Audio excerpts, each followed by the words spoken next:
یہ محمود غزنوی تو ہے نہیں ہے، وہ تو لوٹ مار کر کے واپس چلا جاتا تھا.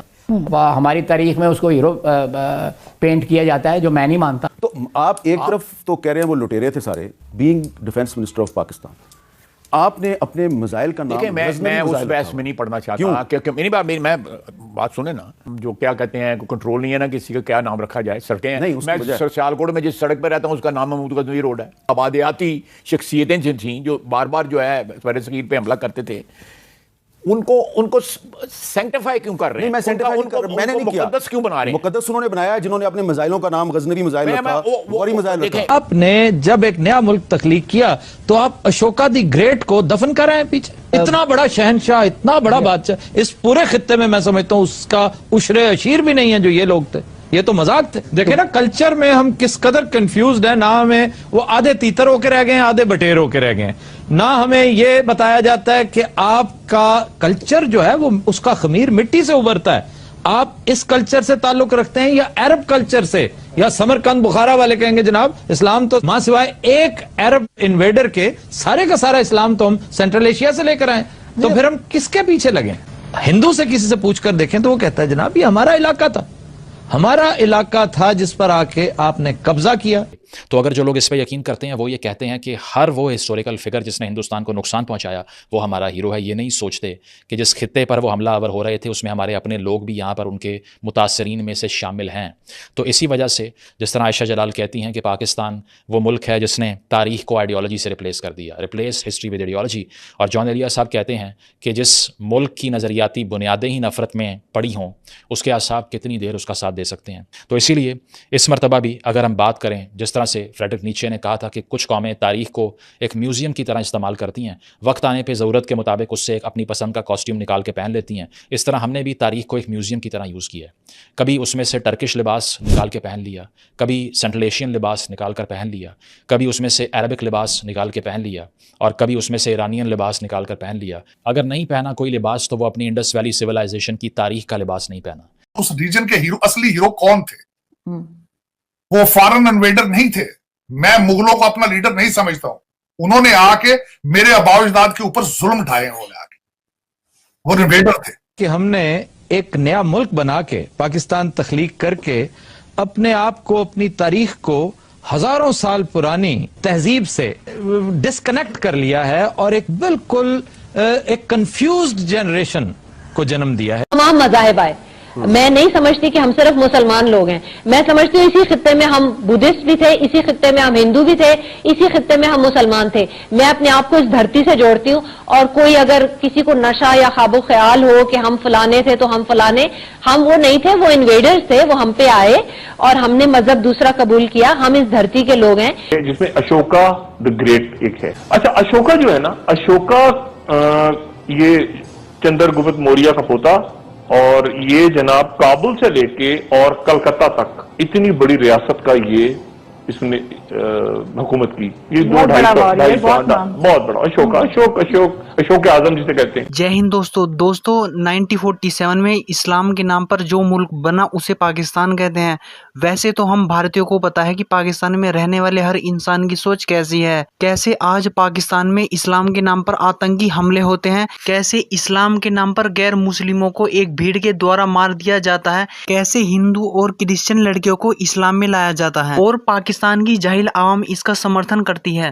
یہاں تک کہ غیر مسلم لڑکیوں کا دھرمانترن کرانے والے کو پاکستان کی سرکار اور فوج سرکشا بھی دیتی ہے. ایسا کیول پاکستان میں ہی ہو سکتا ہے. ان پاکستانیوں میں کچھ پاکستانی ایسے ہیں جو کہہ رہے ہیں کہ جب پاکستان بھارت سے الگ ہوا تو اپنی جڑوں سے کٹ گیا.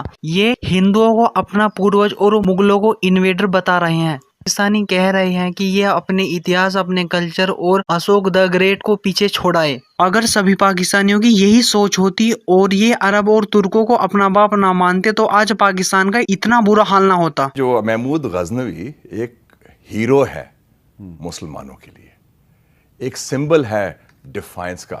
یہ اگر بیان میرے خیال میں مودی کی طرف سے تو ہمیں سمجھ آتی ہے. مودی یہ کہتے ہیں لٹیرا ہے، ہندوتوا والے یہی کہتے ہیں، RSS والے یہ کہتے ہیں.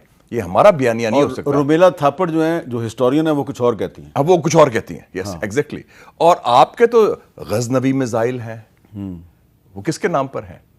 آپ کے غوری میزائل ہیں. آپ کے تو ڈی این اے میں ہے محمود غزنی. جی یہ ہمارے میزائلوں کے نام غزنوی، عبدالی، غوری کیوں ہیں؟ ان کا براہ راست تعلق تھا میزائل پروگرام سے. انہوں نے کہا جی ریزن یہ ہے کہ ہم یہ اسٹیبلش کرنا چاہتے ہیں کہ جو ہمارا جو میزائل پروگرام ہے، جو نیوکلیئر پروگرام ہے، یہ انڈیا اسپیسیفک ہے. انہوں نے یہ کہا کہ دراصل محمود غزنوی کو میں ہیرو نہیں مانتا. Quote and quote he was a thief and a plunderer who looted India, raided India for looting. یعنی کہ میں اس کو ہیرو نہیں مانتا، وہ لٹیرا، چور اور ڈاکو تھا. اگر اس نے اپنے اینگل سے اس کی ہسٹری کو آبجیکٹیولی پڑھا ہو تو وہ یہ کہے بغیر رہ ہی نہیں سکتا کہ محمود غزنوی اور غزنوید امپائر کے انڈر صرف لوٹ اور پلنڈر اور اس کے علاوہ لوکل کمیونٹیز کی تباہی کے علاوہ کچھ نہیں ہوا. تو میں یہ سمجھتا ہوں کہ آج یہ وقت ہے کہ ہم اس ہسٹری کو ری وزٹ کریں. ہم نے 80 سال تقریباً گزار لی ہیں جھوٹ بتا بتا کے بچوں کو. کیا ملا آپ کو؟ What did you get out of these lies? Nothing. یا تو آپ کانسیکوینشلزم کا ایک مقدمہ ہوتا ہے نا کہ آپ ایک ایکٹ اسی لیے کریں کہ اس کا رزلٹ اچھا نکل رہا ہے، اس کی اپنی مورالٹی بے شک کچھ بھی نہ ہو. اس کا تو رزلٹ بھی ڈیزاسٹر نکلا. 71 میں آدھا پاکستان ٹوٹ گیا. باقی پاکستان ابھی نیشنل انٹیگریشن کا ایشو آیا ہوا ہے. بلوچ، پشتون، پنجابی کے درمیان میں کامنالٹی کیا ہے، یہ ایشو آیا ہوا ہے.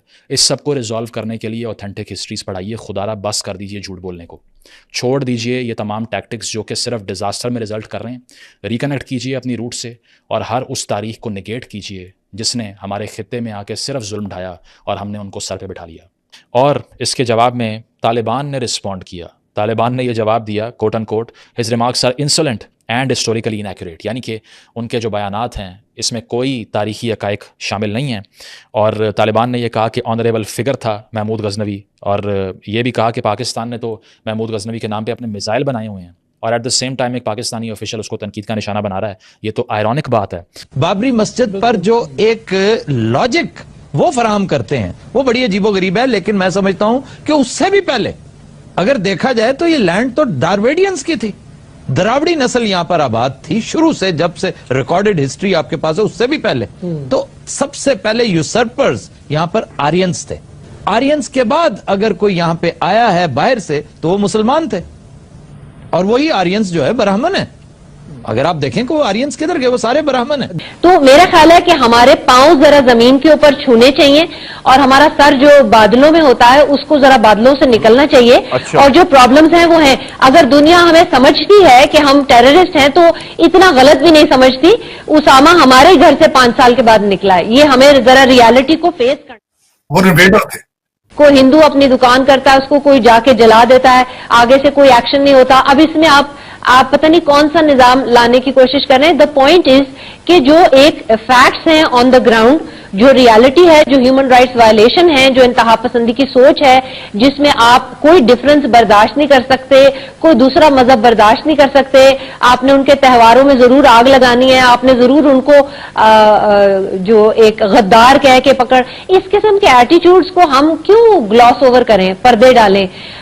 یہ ریالٹیز ہیں، ان کو ڈیل کرنا ہے. آئیڈینٹی کی جب بات کرتے ہیں تو وہ اس کی بات ہے. اگر ہم مسلمان ہیں اور یہ پورا ملک مسلمانوں رن کر رہے ہیں تو آج میرے خیال سے دنیا کی سب سے بڑی پاور ہوتے. کوئی پاکستان کو نہیں پوچھتا صاحب. پاکستان نے خود اپنا بیڑا غرق کیا.